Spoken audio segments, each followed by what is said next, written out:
Ang banal na ebanghelyo ng ating Panginoong Hesukristo ayon kay San Lucas, Kabanata 10, nagsisimula sa 25 talata. Isang dalubhasa sa kautusan ang lumapit kay Jesus upang siya ay subukin. Guro, ano ang dapat kong gawin upang magkamit ng buhay na walang hanggan? Sumagot si Jesus, ano ba ang nakasulat sa kautusan? Ano ba ang nababasa mo roon? Sumagot ang lalaki, ibigin mo ang Panginoon mong Diyos ng buong puso, buong kaluluwa, buong lakas mo at buong pag-iisip mo. At ibigin mo ang iyong kapwa gaya ng pag-ibig mo sa iyong sarili. Sabi ni Jesus, tama ang sagot mo. Gawin mo iyan at magkakamit ka ng buhay na walang hanggan. Upang huwag siyang lumabas na kahiya-hiya, nagtanong pa ang lalaki, sino naman ang aking kapwa? Sumagot si Jesus, may isang taong naglalakbay mula sa Jerusalem papuntang Jericho. Hinarang siya ng mga tulisan, hinubaran, binugbog at iniwang halos patay na. Nagkataong dumaan doon ang isang paring Hudyo. Nang makita ang taong nakahandusay, lumihis siya at nagpatuloy sa kanyang paglalakad.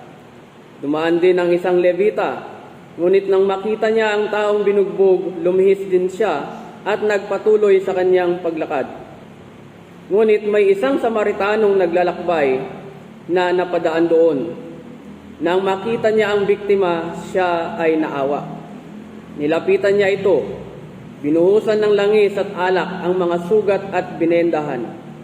Pagkatapos isinakay niya ang lalaki sa kanyang asno, at dinala ito sa bahay panuluyan upang maalagaan siya doon.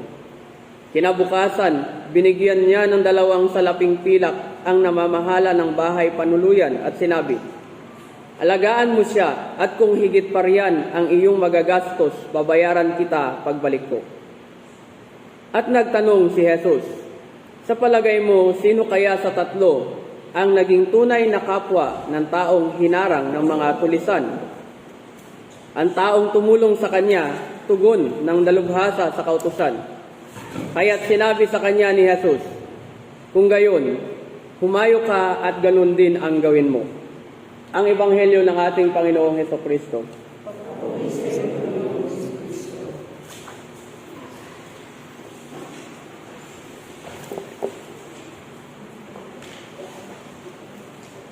Good morning po.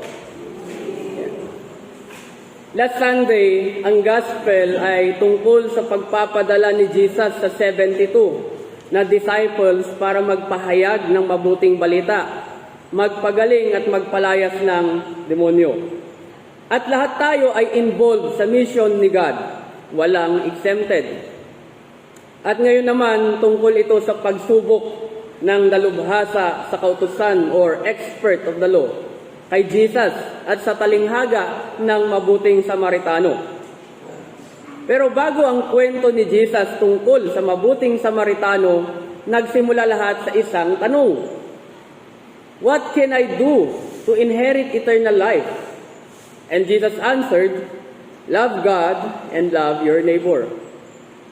At dahil ayaw mapahiya ng expert sa batas, nagtanong ulit, sino ang aking kapwa? At sumagot si Jesus sa pamagitan ng isang istorya na kilala natin as the Good Samaritan.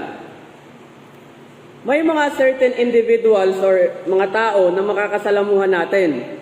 Most of them are susubukin tayo sa ating nalalaman, sa ating buhay-buhay at even sa ating faith bilang Kristiyano. At kapag hindi tayo naging mabilis sa pag-iisip para makasagot, tayo minsan ang mapapahiya or ipapahiya. Sa kwento, may pari at Levita. Silang dalawa ay walang pakialam sa taong nakahandusay sa daan. At ano nga ba ang mga pwedeng dahilan at hindi sila nakialam or tumulong? Ang mga Samaritano ay tinuturing ng mga Hudyo na madumi or unclean. Kaya kapag hahawakan nila ang sugatang tao, sila rin ay ituturing na madumi. which basically means na mas pinipili pa ng pari at ng levita na sundin ang kautusan kaysa tumulong. At iisipin mo rin, wala ba silang konsensya o nawalan na sila ng konsensya dahil sa batas or kautusan? So kung babalikan natin ang sagot ng matalino ng dalubhasa sa batas, kasi nga alam naman niya yung mahalin ang Diyos at ang kapwa, iyon bang ginawang pag-iwas ng pari at ng levita sa sugatan ay nagpapakita ba ng pagmamahal sa Diyos at sa kapwa? Obviously, hindi. At kung uulit-ulitin po natin basahin ang gospel, madami siyang actually mensahe na sasabihin sa atin. Lalong-lalo na kung tinuturing natin ang mga sarili na disciples ni Jesus. Baka nga magaling lang tayo sa teorya at hindi sa gawa. Kaya ang pinopoint out dito ni Jesus ay praktikal at radikal na pagpapakita ng pag-ibig sa pamamagitan ng pagkilos o pagsagawa ng iyong nalalaman at pananampalataya, at lagi pong nagsisimula yan sa atin. At the same time, ang maging katulad ni Jesus ay hindi madali. Pero Jesus continues to say na dapat nananaig sa bawat tao ang kindness, mercy, and compassion. Pinapakita rin sa atin na hindi rin dahilan ng o hadlang ang estado o katayuan o lahi ng isang tao sa pagtulong o paggawa ng kabutihan. At hindi mo rin naman pwedeng sabihin na, saka na lang, kapag feel ko na lang, saka na ako tutulong. Pwede ba yun? May ganun ba? At hindi rin sinasabi na dapat pisikal na masasaktan ang tao bago tayo tutulong. Help, ang pagtulong goes beyond. So minsan ba, naitatanong mo din ba sa sarili mo kailan nga ba ako naging good Samaritan? At kung titignan nga natin, hindi naman bagong usapin ang paggawa o pagtulong sa kapwa. Pero ang kumilos ng walang pag-aalinlangan o walang pagtingin sa katayuan ng isang tao, doon nagkakaroon ng pagkakaiba na kung saan challenging sa atin. Gaya ng nauunahan tayo ng panghuhusga or iniisip na magiging abala lamang ito sa atin. May ilan sa mga kwento, madalas naman nakikita naman natin yan sa social media. I think the latest, pero parang last year pa yata yun. Paulit-ulit naman din nilang pinapakita. Or nire-replay. Kung maalala ninyo yung isang bata, estudyante, sa labas ng fast food, dahil wala daw silang ilaw, doon siya gumagawa ng assignment niya. I think maalala nyo yun, makita nyo sa advertisement or sa mga social medias. Ang mga crew ng fast food, ilang beses na ilan na napapansin ang ginagawa ng estudyante, ng bata. So, ang ginawa nila, pinapasok na nila sa fast food. At doon na pinagawa ng assignment. Binigyan pa nga daw ata ng merienda ng mga nakakita, maliban sa mga fast food crew. So, yun ang isa. Meron din naman na given naman sa lahat, like for example, motorcycle riders or sa mga biyahero, once merong makitang nakatenga dyan or na-aksidente, di ba, walang ano-ano, uy, anong nangyari? Tapos, titigil lang, pupuntahan ka agad yung na-aksidente. May ilang ganun. At meron din naman na ilan, nakita lang, binidyohan pa. Dumiretso. Wala nangyari. So, maraming paraan ang pagtulong.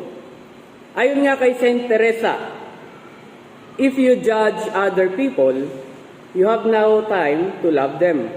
Kung huhusgahan mo ang ibang tao, wala kang panahon para mahalin or ibigin sila.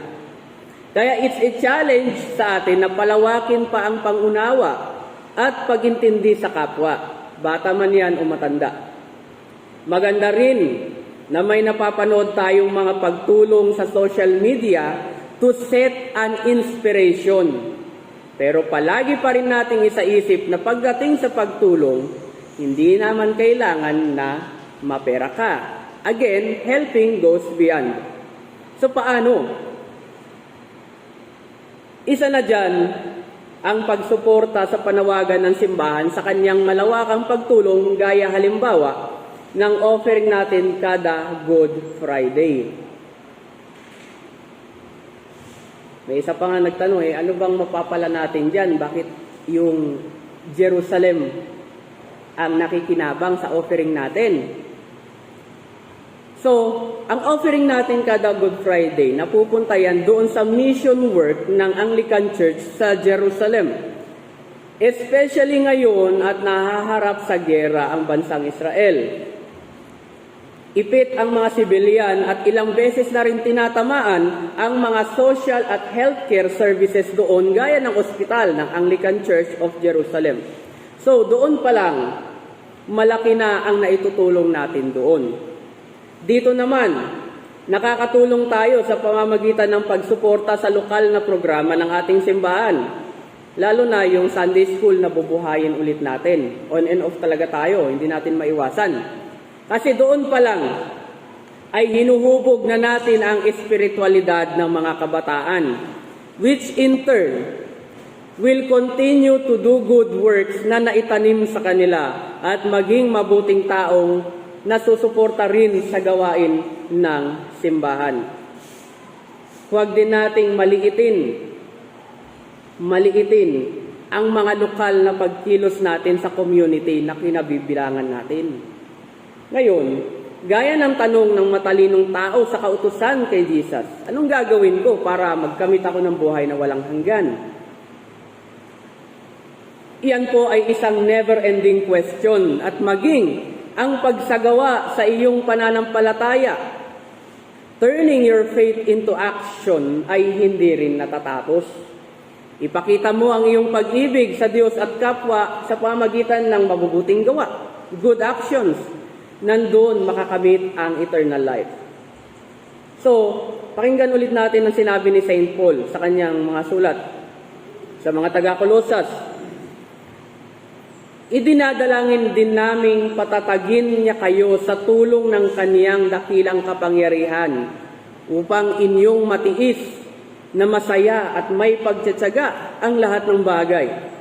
Lagi kayong magpasalamat sa Ama sapagkat minarapat niya kayong makakabahagi sa mga pangako ng Diyos para sa mga hinirang na nasa liwanag. Inilipat niya tayo sa kaharian ng kanyang minamahal na anak. And finally, Jesus said, humayo ka at gawin mo rin. Go and do likewise. Isang mapagpalang linggo po sa bawat isa sa atin. Sa ngalan ng Ama, Anak at ng Diyos Espiritu Santo. Amen.